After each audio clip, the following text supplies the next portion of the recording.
नमस्कार, साक्षीज रेसिपीज मराठीमध्ये आपल्या सर्वांचे स्वागत आहे। आज आपण बनवणार आहोत अख्खा मसूर पुलाव। हा पुलाव चवीला खूप छान लागतो, तसाच तो बनवण्यास देखील खूप सोपा आहे। त्यामुळे तुम्ही रेसिपी पूर्ण बघा व तुम्हाला पुलाव कसा वाटतो ते नक्की कमेंट करून सांगा। आज आपण हा पुलाव प्रेशर कुकरमध्ये बनवणार आहोत। चला तर मग बनवण्यास सुरुवात करूया। त्यासाठी इथे मी घेतले आहे 2 उभे चिरलेले कांदे, 2 हिरवी मिरची, अद्रक लसूणची पेस्ट, 2 बटाटे, 1 टोमॅटो बारीक चिरलेला व कोथिंबीर। इथे मी 1 कप तांदूळ स्वच्छ धुवून घेतला आहे व त्याला पाण्यामध्ये भिजण्यासाठी ठेवले आहे। इथे मी अर्धी वाटीपेक्षा देखील कमी अख्खा मसुरा घेतला आहे। मसुरा मी व्यवस्थित स्वच्छ धुवून घेतला आहे। आता याला आपल्याला साधारणतः अर्धा तास भिजवून घ्यायचे आहे। आता इथे एका कुकरमध्ये मी 3 चमचे तेल घेतले आहे। तेल गरम झाले आहे। आता यात मी घालत आहे 2 तेजपत्ते, 2 काळी मिरी, 1 मोठी इलायची व 1 लवंग घातली आहे। आता या मसाल्यांना आपल्याला थोडेसे परतून घ्यायचे आहे। आता यात मी घालत आहे हिरवी मिरची, त्यानंतर यात मी घालत आहे कांदा। कांदा आपल्याला व्यवस्थित परतून घ्यायचा आहे व कांद्याला आपल्याला सोनेरी रंग येईपर्यंत व्यवस्थित तळून घ्यायचे आहे। इथे तुम्ही बघू शकता आपल्या कांद्याला मस्त सोनेरी रंग आला आहे। आता कांद्याला एकदा मी परतून घेत आहे।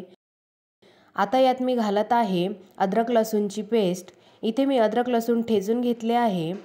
अद्रक लसूणला देखील आपल्याला व्यवस्थित मिक्स करून घ्यायचे आहे। अद्रक लसूणला आपल्याला त्याचा कच्चा वास जाईपर्यंत 1 ते 2 मिनिट व्यवस्थित तळून घ्यायचे आहे। अद्रक लसूण व्यवस्थित तळला गेला आहे। आता यात मी घालत आहे टोमॅटो। टोमॅटो देखील व्यवस्थित मिक्स करून घ्यायचे आहे व टोमॅटोला आपल्याला साधारणतः 1 ते 2 मिनिट तळून घ्यायचे आहे। 2 मिनिट झाले आहे। आता यात मी घालत आहे बटाटे। बटाटे देखील इथे मी व्यवस्थित मिक्स करून घेतले आहे। आता यात मी घालत आहे भिजवलेले मसुरा।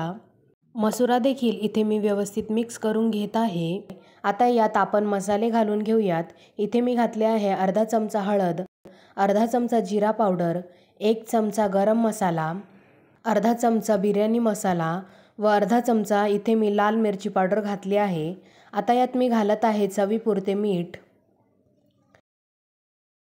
आता या सर्व मसाल्यांना आपल्याला व्यवस्थित मिक्स करून घ्यायचे आहे। इथे मी सर्व मसाल्यांना व्यवस्थित मिक्स करून घेतले आहे। आता यात मी अर्धा ग्लास पाणी घालत आहे व या संपूर्ण मसाल्याला आपण साधारणतः 5 मिनिट व्यवस्थित झाकून शिजवून घेणार आहोत। झाकून शिजवून घेतल्याने आपले मसुरा व्यवस्थित शिजले जातात। आता 5 मिनिट झाले आहे। आता यात मी 1.5 ग्लास पाणी घातला आहे।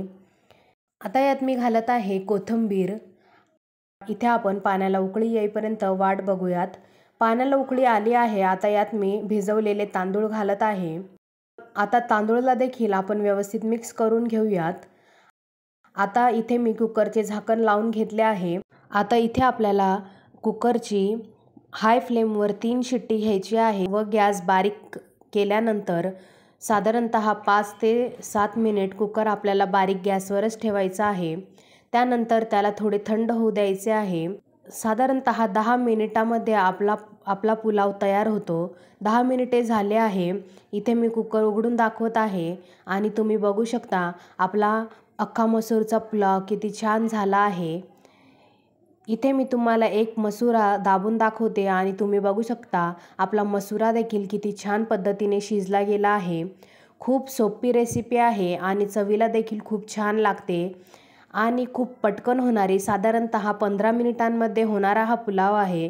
तुम्ही देखील रेसिपी नक्की ट्राय करा आणि मला कमेंट करून सांगा तुम्हाला रेसिपी कशी वाटली। जर तुम्हाला व्हिडिओ आवडला असेल तर व्हिडिओला लाईक, शेअर करा व चॅनलला सबस्क्राईब करायला देखील विसरू नका। धन्यवाद।